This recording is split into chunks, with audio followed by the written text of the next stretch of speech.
Rosh Chodesh Tov Umvorach. On va essayer de parler aujourd'hui, Bezrat Hashem, un peu sur les coutumes et les lois de Rosh Chodesh. Je vais me baser surtout sur le Ben Ish Chai. Bien sûr, le Ben Ish Chai, il rapporte ce qui est marqué dans le Shulchan Aruch et il rajoute sur ça quelques minhagim que certains ils ont l'habitude de faire. Alors pour commencer, on va essayer de voir ensemble c'est quoi le statut de Rosh Chodesh. C'est vrai que le jour de Rosh Chodesh, on a l'impression il y a seulement au niveau de la tfila qui change, mais sinon tout le reste, c'est pratiquement la même chose.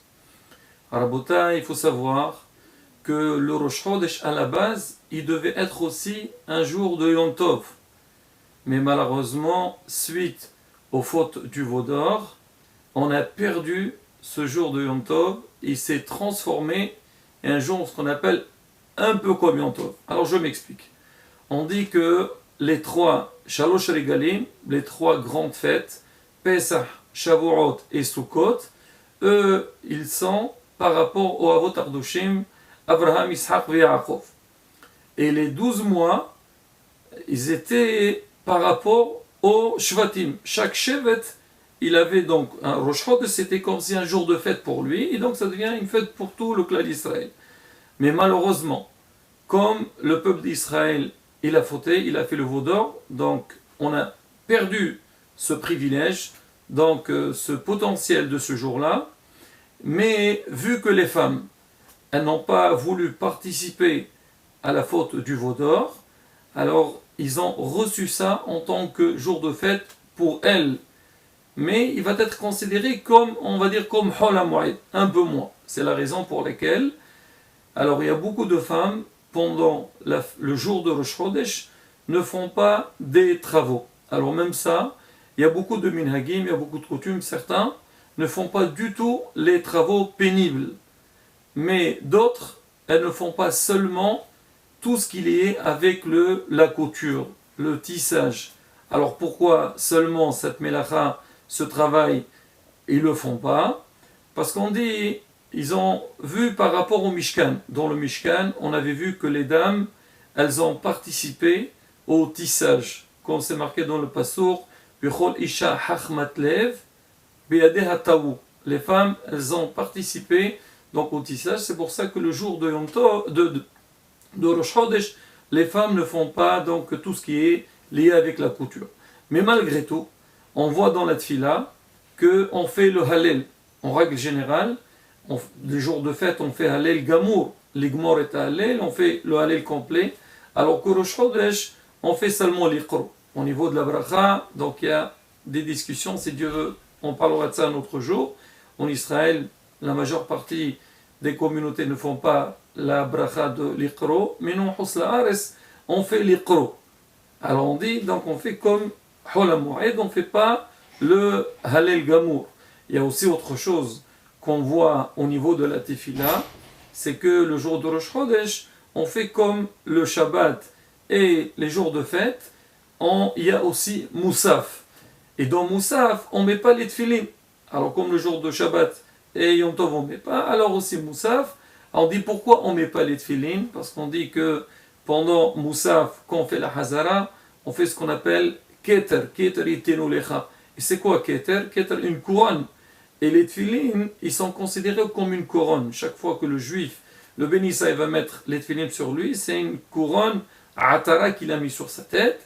Et vu que donc Moussaf, c'est par rapport au Rosh Chodesh qui est considéré comme une fête, alors on ne met pas ça. Et ça bémet, donc ça va jouer aussi au niveau de la tefila.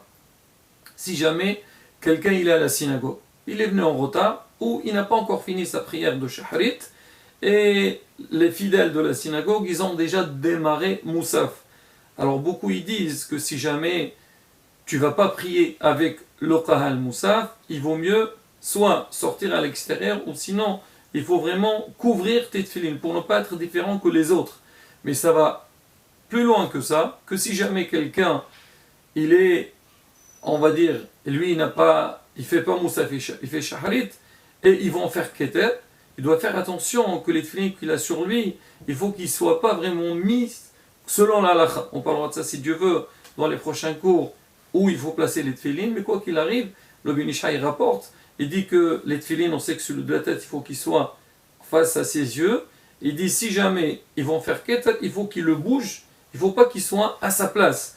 Et celui de la main, il faut faire une hatitza. Par exemple, tu prends ton talit et tu le mets sous les tefillin, comme ça tu n'es pas en train de faire la miswa. Celui qui arrive à l'enlever, il l'enlève. Pour dire que quoi? Donc ce lien de Rosh Chodesh, il est lié aussi donc avec ce lien de fête, de Shabbat et fête. C'est la raison pour laquelle aussi qu'on dit que le jour de Rosh Chodesh, c'est bien de faire un bon plat. Celui qui peut faire un plat avec de la viande, t'avoir la beracha. Maintenant, si c'est difficile, on dit qu'il faut faire un plat différent que la semaine. Si par exemple quelqu'un dans la semaine, il est au travail, il ne mange pas un vrai plat, alors au moins que le jour de Rosh Chodesh, il essaie de commander un plat, on va dire, meilleur que d'habitude. Il dit, le Ben Ish Chai rapporte, il dit, même si quelqu'un, il est rani, il n'a pas les moyens, il ne peut pas faire un plat, au moins il mange des fruits. Alors pour montrer que c'est le jour de Rosh Chodesh. Alors ici, je sais qu'en France, même en Israël, les gens ils travaillent dans la journée, alors si on n'a pas pu faire un bon plat pour midi, au moins on le fait pour le soir. Alors c'est rapporté, même si Rosh Chodesh tombe Shabbat, et on sait que Shabbat, Baruch Hashem, on fait des bons plats, une belle table, on dit c'est bien de rajouter sur le plat de Shabbat quelque chose de supplémentaire pour marquer le coup de Rosh Chodesh. Si ce n'est pas le cas, parce que Blainara on a trop fait, alors on dit c'est bien de faire Motzei Shabbat, Sa'odat Revi'it, quelque chose d'en plus.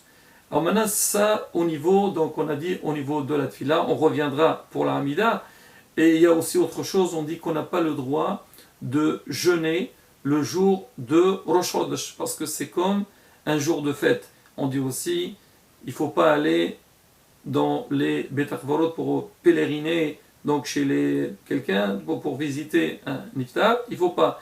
Certains ils disent qu'on peut permettre, parce qu'en général quand on va là-bas, on ne pleure pas. Le problème quand on va aller dans les cimetières, que les gens, ils arrivent à des moments un peu, ils peuvent arriver à pleurer, et ça c'est contradictoire. Ce jour-là, c'est un jour de simha. On dit aussi, quand quelqu'un il fait le halel, la tfila, il faut essayer de faire un peu bisimha pour montrer l'importance de ce jour-là.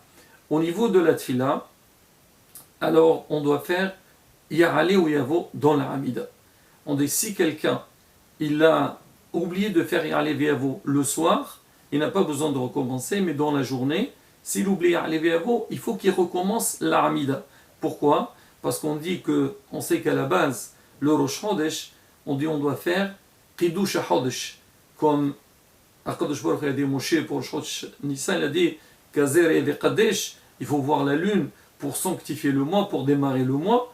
Donc à l'époque c'était comme ça, il y avait le Bédin, il y avait les témoins qui venaient pour dire on a vu la lune, et eux ils vont poser des questions pour sanctifier le mois.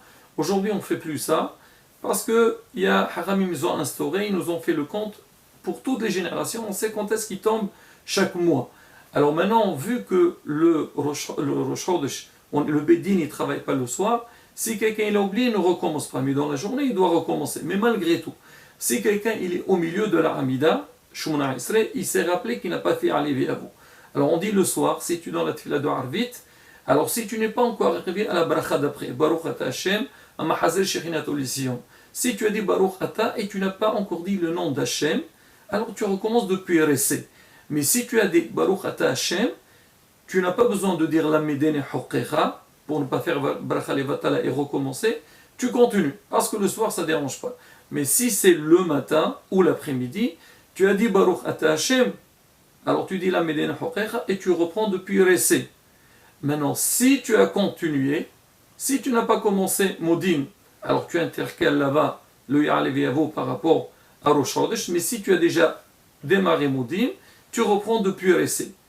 Donc, alors on dit tout le temps que la personne n'a pas encore reculé, il n'est pas arrivé à Rosh Shalom pour reculer, alors il peut reprendre depuis RSC, mais s'il est arrivé on est arrivé à la fin de la Hamida, dans ce cas-là, on est obligé de recommencer depuis le début de la Hamida. Donc ça c'est concernant Shahrid et Minha. Harvit, donc on a dit on n'a pas besoin de recommencer. Un autre détail qui est très important, c'est que quand on mange, si jamais on a mangé du pain, on fait Birkat Amazon, on doit faire Ya'alev Yavo. Si quelqu'un il a oublié de faire Ya'alev Yavo dans Birkat Amazon, il n'a pas besoin de recommencer. Pourquoi il ne recommence pas? Parce qu'il n'y a pas d'obligation de manger du pain pendant le jour de Rosh Chodesh. C'est vrai, c'est conseillé de manger du pain, mais ce n'est pas quelque chose qui est obligatoire. Vu que ce n'est pas obligatoire, alors si on oublie Ya'alev Yavo, on ne recommence pas. Alors c'est pas aussi dans Al-Amiriya, on dit on doit mentionner Rosh Chodesh. Et si on ne l'a pas mentionné, on n'a pas besoin de recommencer. Ah, maintenant,